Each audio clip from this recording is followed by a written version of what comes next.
सुवासिक मसाले भात असो, भरलं वांग असो किंवा मग चिंच गुळाची आमटी, यासाठी गोडा मसाला तर हा हवाच. आणि हा मसाला तयार करताना मी साहित्याचं प्रमाण अतिशय विचारपूर्वक घेतलं आहे, की ज्यामुळे हा गोडा मसाला इतका छान होतो ना, की नुसत्या सुवासाने आपल्या तोंडाला पाणी सुटतं आणि भाज्यांची चव आपल्या जिभेवर अगदी शेवटच्या घासापर्यंत रेंगाळत राहते.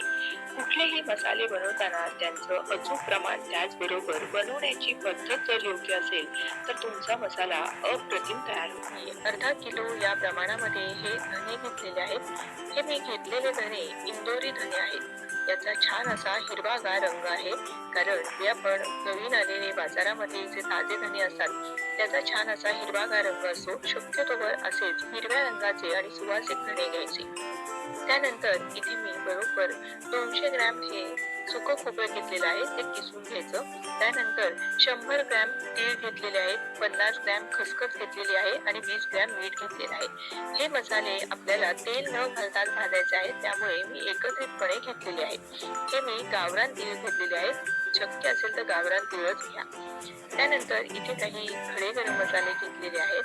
हे मसाले आपल्याला तेल घालून भाजायचे आहेत, त्यामुळे ते मी एकत्रित घेतलेले आहेत. आता यापैकी सगळ्यात पहिले 50 ग्रॅम जिरे घेतलेले आहेत. तर आपले हे नेहमीचे जे साधे जिरे असतात ते मी 50 ग्रॅम इतके या प्रमाणामध्ये घेतलेले आहेत. आणि हे जे शहाजिरे आहेत हे मात्र 20 ग्रॅम घेतलेले आहेत. तर आपले नेहमीचे जिरे थोडेसे जाडसर असतात आणि शहाजिरे असतात ना, ते थोडेसे बारीक असतात आकाराने, पण त्याला सुवास खूप छान असतो. त्यानंतर इथे मी 20 ग्रॅम काळा मिरी घेतलेला आहे, 20 ग्रॅम लवंग घेतलेला आहे, 20 ग्रॅम हे नागकेशवर घेतलेलं आहे. नागेश्वर साधारण लवंगासारखंच दिसतं. त्यानंतर 20 ग्रॅम ही मोठी वेलची घेतलेली आहे, किंवा याला बडी वेलची असं सुद्धा म्हणतात. 20 ग्रॅम दालचिनी घेतलेली. दालचिनी बघा अशी छान पिवळ्या धम्मक रंगाची घ्यायची, ज्याची ही पाट अशी काळपट असते, अशी ही दालचिनी न घेता या पिवळ्या अशा पाठीची दालचिनी घ्यायची आहे, की जेणेकरून तिचा सुवास ना खूप छान असतो. त्यानंतर इथे मी ही जायपत्री 20 ग्रॅम घेतलेली आहे, याला सुवास छान असतो. हे 20 ग्रॅम दगडफूल घेतलेलं आहे आणि 20 ग्रॅम चक्री फूल किंवा याला बादियान असं सुद्धा म्हणतात. हे काही जण घालतात, काही जण घालत नाहीत, पण घालून पहा खूप छान चव येते.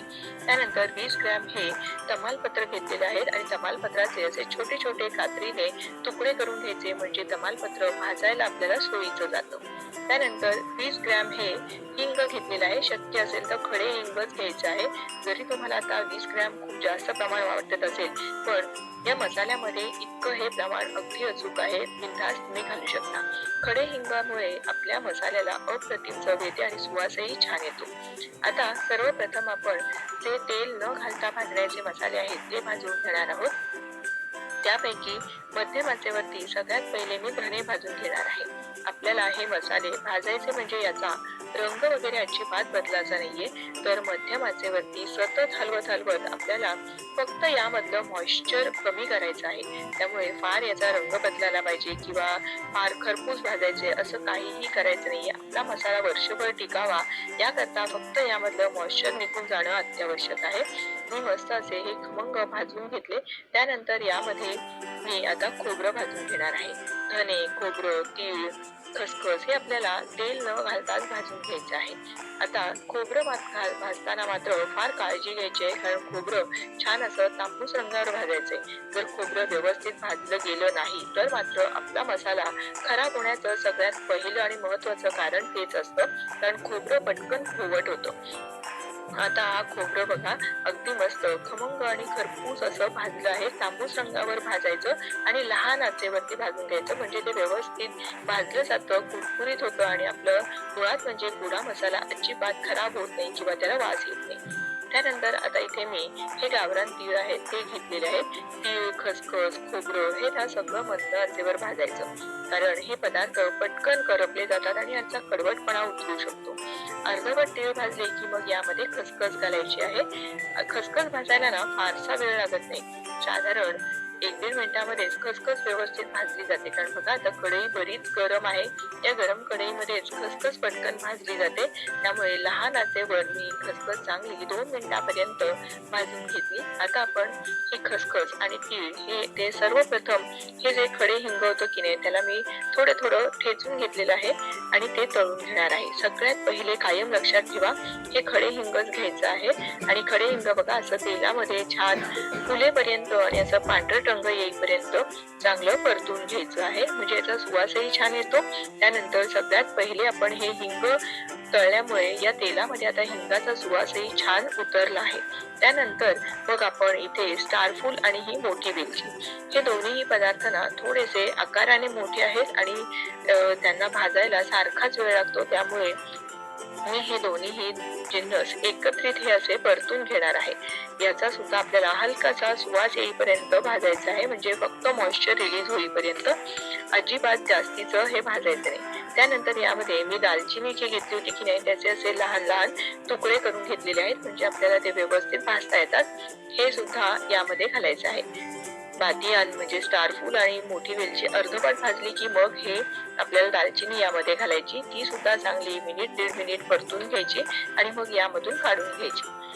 हे सगळं असं मसाले एकत्रित भाजले म्हणजे आपला वेळही कमी होतो. आता शिल्लक राहिलेल्या तेलामध्ये आता मी काळा मिरी, लवंग आणि नागकेशर हे तिन्ही जिन्नस साधारण सारख्याच आकाराचे आहेत आणि त्यांना भाजण्यासाठी सारखाच वेळ लागतो. त्यामुळे हे तिन्ही जिन्नस एकत्रितपणे हे असे परतून घेणार आहे. हलके हलके आपल्याला परतायचे आहे छान असा सुवास सुटेपर्यंत. हे परतण्याचं कारण एवढंच आहे की आपले मसाला वर्षभर अगदी छान टिकतो आणि सुवासही मस्त राहतो. आता मी पुन्हा 1 चमचा तेल घालून घेतलं आणि त्यामध्ये हे जिरे परतून घेणार आहे. जिरे साधारण अर्धवट असे आपल्याला परतून घ्यायचे आहेत. जिरे अर्धवट परतले की मग यामध्ये आपल्याला शहाजिरे घालून घ्यायचे आहेत.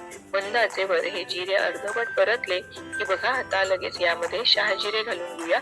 शहाजिरे आकाराने थोडेसे लहान असतात आणि त्याला भाजण्यासाठी थोडा कमी वेळ लागतो. त्यामुळे साधे जिरे अर्धवट भाजले की मग शहाजिरे यामध्ये भाजून घ्यायचे आहेत. दोन्हीचाही छान असा सुवास सुटायला लागला की लगेच ते काढून घ्यायचे. त्यानंतर पुन्हा मी चमचाभर तेल घातलं आणि त्यामध्ये तमालपत्र, जायपत्री ही थोडीशी अशी हाताने कुस्करून घालायची म्हणजे व्यवस्थित भाजता येते. आणि दगडफूल हे तिन्ही जिन्नस भाजण्यासाठी साधारण सारखाच कालावधी लागतो म्हणून मी एकत्रितपणे असे भाजून घेणार आहे.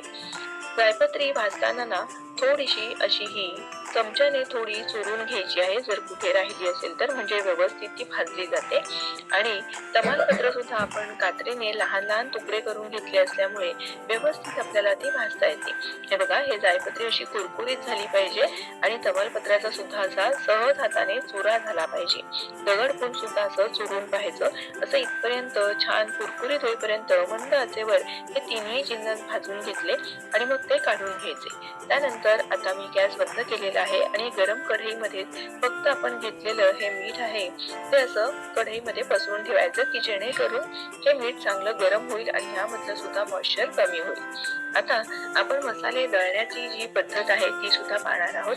यापैकी सगळ्यात पहिलं धने, जिरे, तीळ, खसखस हे 4 पदार्थ आपल्याला एकत्रितपणे मिक्सर मधून बारीक करून घ्यायचे आहेत. त्यापैकी मी अर्धे धने, जिरे आणि तीळ, खसखस हे एकत्रितपणे असं काढून घेतलेलं आहे. मिक्सर मधून शक्य होईल तेवढं आपल्याला चांगलं असं बारीक हे असं फिरवून घ्यायचं आहे. पहिली बॅच मी अशीच करून घेतली.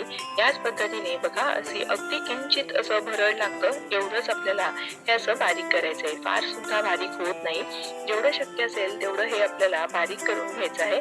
त्यानंतर मग आपलं तेजपत्ता, दगडफूल आणि जायपत्री हे सुद्धा आपल्याला मिक्सर मधून साधारण अर्धवट असं बारीक करून घ्यायचं आहे.